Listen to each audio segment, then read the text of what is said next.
Hi everyone, wherever you are watching this program. Good morning, good afternoon, and good evening. My name is Dr. Aviz Abolade, the son of Aramide. Welcome to my channel. If you are watching this program for the first time, please don't forget to subscribe to this channel. Help me share this program. Drop your comment and like it. God bless you. In case of does not understand Yoruba language very well, what I would like to share with you people today is how to remove spiritual unblockage road. What I brought today is how to remove unblockage road, spiritual unblockage road. If your work is not going well, either if the contractor, if your work is not going well, this is what you need to do. Fún àwa tí a bá ń ṣe iṣẹ́, bóyá à ń ta ọjà ni àbí à ń ṣiṣẹ́ ọwọ́, artisan ni wá ni, èyíkéyìí iṣẹ́ tá a bá ṣe tí ṣe wá lọ déédé, nǹkan tá a máa ṣe òun náà ni mo fẹ́ ṣàlàyé fún wa yìí. Tágbẹ̀ yẹn ṣe ń wò mí ní ìgbà àkọ́kọ́ ni, orúkọ mi ni Dr. Aviz Abolade, ọmọ Aramide. Ẹ káàbọ̀ sórí ìkànnì yìí, Àsílẹ̀ àti bàbá wa. Gẹ́gẹ́ bẹ́ẹ̀ ṣe mọ̀ pé lórí ìkànnì yìí mo máa ń sọ̀rọ̀ nípa bí a ṣe lè lo ewé àti egbò tí a ṣe lè fi ṣètọ́jú ara wa lọ́nà tó tọ́ yàtọ̀ sí ọ̀nà tí kò tọ́. Ọ̀nà tó tọ́ yàtọ̀ sí ọ̀nà tí kò tọ́. Ọ̀nà tí kò tọ́ náà ni pé ká mú ẹ̀yà ara èèyàn ká fi ṣoògùn. Ọ̀nà tí kò tọ́ ni. Ọ̀nà tó tọ́ ni pé ká wọnú igbó, ká já ewé, ká jégbò. Ẹ má jẹ́ ká máa lo àwọn ọṣẹ tí a mọ nǹkan tó fi pẹ̀lú ẹ̀, tó jẹ́ pé kẹ́míkà burúkú ni.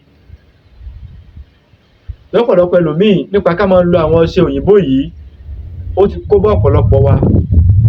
Ẹlòmíì á lókun òun ò le mọ́. Ọṣẹ kẹ́míkà tó fi ń fọ oko, ó pẹ̀lú nǹkan tó fà á. Ẹ mọ̀, ó pẹ̀lú.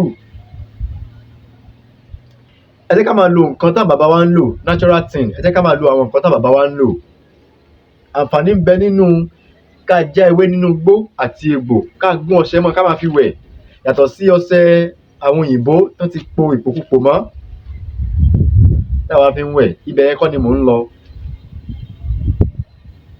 mo kàn yà lọ bẹ̀ yẹn ni. Ẹni tíṣẹ́ rẹ̀ ò bá lọ déédé, iṣẹ́ ọwọ́ là ń ṣe ni, èyíkéyìí iṣẹ́ tá bá wò ó ṣe tí ò wá lọ déédé, nǹkan tá máa lọ wá nǹkan kékeré náà ni, n tá lè ṣe fúnra wa ni. You can do it by yourself. You can do it by yourself. Kò ìgbà táwa ṣe ń fi ẹ̀yà ara èèyàn ṣòwò ká tó wá jẹ́yàn.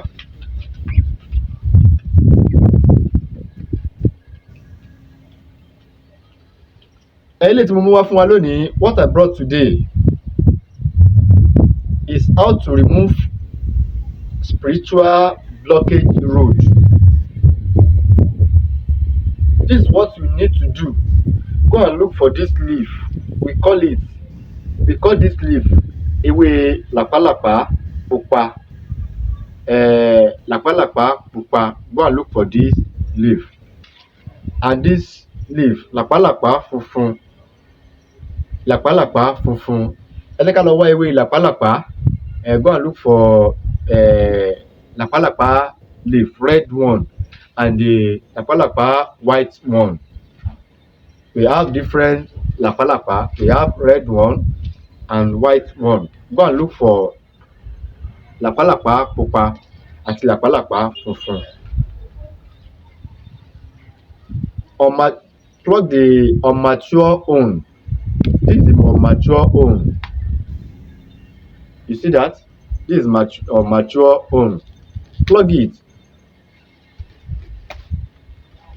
This is mature or mature own.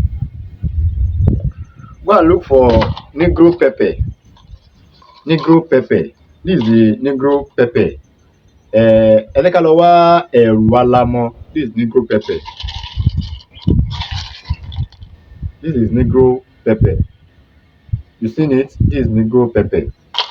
Ẹ jẹ́ ká lọ wá ewé làpálàpá pupa àti làpálàpá funfun. Ewé làpálàpá pupa àti làpálàpá funfun. Ẹ jẹ́ ká já méjèèjì, ká já ọ̀mọ̀dọ̀ làpálàpá pupa àti ọ̀mọ̀nú làpálàpá funfun. Báwo la ṣe máa ṣe? Bá ṣe máa ṣe náà lélẹ́yìí. Tó bá jẹ́ pé ọkùnrin ni wá ni, if we are a man, we want to do this tips, go and look for negro pepper, 9 pieces of negro pepper, 9 pieces of negro pepper. If you are a woman, look for 7 pieces of negro pepper, 7 pieces of negro pepper. Ẹ̀rù alamọ 9 fún ọkùnrin, 7 fún obìnrin. Ẹ jẹ́ ká gún papọ̀. Pound this ewé làpálàpá, white làpálàpá and red làpálàpá with negro pepper. Pound it together. Get black soap. Pound it together. After that, go and look for 1 calabash like this. Ẹ jẹ́ ká gún ewé làpálàpá pupa àti ewé làpálàpá funfun. Ẹ jẹ́ ká gún papọ̀. Tí a ti gún papọ̀, ẹ jẹ́ ká wá mix ẹ̀ mọ́ ọṣẹ dúdú. Ẹ jẹ́ ká gún papọ̀ mọ́ ọṣẹ dúdú. Ṣé a ti gún pọ̀? Tá bá ti wá gún tó ti kúnná dáadáa, ẹ jẹ́ ká wá kó sínú inú igbá ọlọ́mọrí báyìí. Ó ní kí a kó sí. Tá bá ti wá kó síbẹ̀, ẹ jẹ́ ká wá kó sínú igbá ọlọ́mọrí. Tá bá ti kó tán, ẹ jẹ́ ká fi ọmọrí ẹ̀ dè. Lẹ́yìn ọjọ́ kẹta, ẹ jẹ́ ká máa fi wẹ̀. Tó bá jẹ́ pé ọkùnrin ni wá ni, ọkùnrin la fẹ́ ṣe iṣẹ́ yìí fún. Báláwo la bá jẹ́ ni pásítọ̀ ni wá ni, dákun bá mi share àṣẹ yìí kó lè jẹ́ fún wa. Dákun bá mi share kó lè jẹ́ fún ẹ. Á jẹ́ fún wa o. Á jẹ́ fún yín bí idán. Á là fún yín bí òun. Àmọ́ ẹ dákun bá mi share ẹ̀. Tẹ́ ẹ bá ti subscribe, ẹ dákun bá mi subscribe. Please and please, don't forget to subscribe to this channel. Help me share this program. Drop your comment and like it. God bless you. If you are a man, take 9 pieces of negro pepper. 9 pieces of negro pepper. This is negro pepper. Yoruba call it ẹ̀rù alamọ. Negro pepper with this leaf, làpálàpá leaf. This type of làpálàpá pupa and this type of làpálàpá. Pound it together with black soap. Pound it together. After that, get 1 calabash like this. Put the soap inside. Use the cover to cover it. After 3 days, start to use it every morning. Use it to bathe every morning. Paint on it and use the soap to bathe. That is it. Bí ó ṣe jẹ́ nìyẹn. Ẹ jẹ́ ká máa fi bá ti parí, ẹ jẹ́ ká kó sínú igbá ọlọ́mọrí. Bá ti kó sínú igbá ọlọ́mọrí, ẹ ká máa fi wẹ̀ ní àràárọ̀ ní ojoojúmọ́. Ká máa ṣàdúrà sí i. Pẹ̀lú ògo Ọlọ́run, ọ̀nà tó ti ṣí, ọ̀nà tó ti tì, ọ̀nà òní dí mọ́ wa, ọ̀nà á ṣí fún wa. Pẹ̀lú ògo Ọlọ́run, ìwọ tíṣẹ́ rẹ ò bá lọ déédé, if your work is not going well, go and try this soap. Your work is not going well. Tíṣẹ́ ò bá lọ déédé, ọjà lábá ń tà ní tí ó tà. Ẹ dákun ẹ gbìyànjú láti ṣiṣẹ́ yìí. Ẹ ká wá lo nǹkan táwọn bàbá wa ń lò. Ẹ ká fi ọṣẹ òyìnbó sílẹ̀. Eléyìí kò sí kẹ́míkà nínú ẹ̀. Pẹ̀lú ògo Ọlọ́run, ọ̀nà ò ní dí mọ́ wa o. Ọ̀nà á ṣí fún wa, ọ̀nà á là fún wa. Àrírí ń gbé sọnù bí ò kì í ṣe bí ọmọ. Orúkọ mi yí padà. Orúkọ mi ọmọ yín, àbúrò yín, olólùfẹ́ yín. Orúkọ mi náà ni Dr. Aviz Abalade. Ẹ dákun mo bẹ̀ yín. Bá mi share program mi. Ẹ bá mi like, kí ẹ comment. Níbikíbi tẹ́ bá tún wá mówó tẹ́ ti fi ra data, Ọlọ́run ní fi wọ́n yín o. Ọwọ́ yín ò ní kan ìsàlẹ̀ àpò. Ẹ wà nínú ẹ̀kan tó kẹ́ ẹ torí kan. Ire o.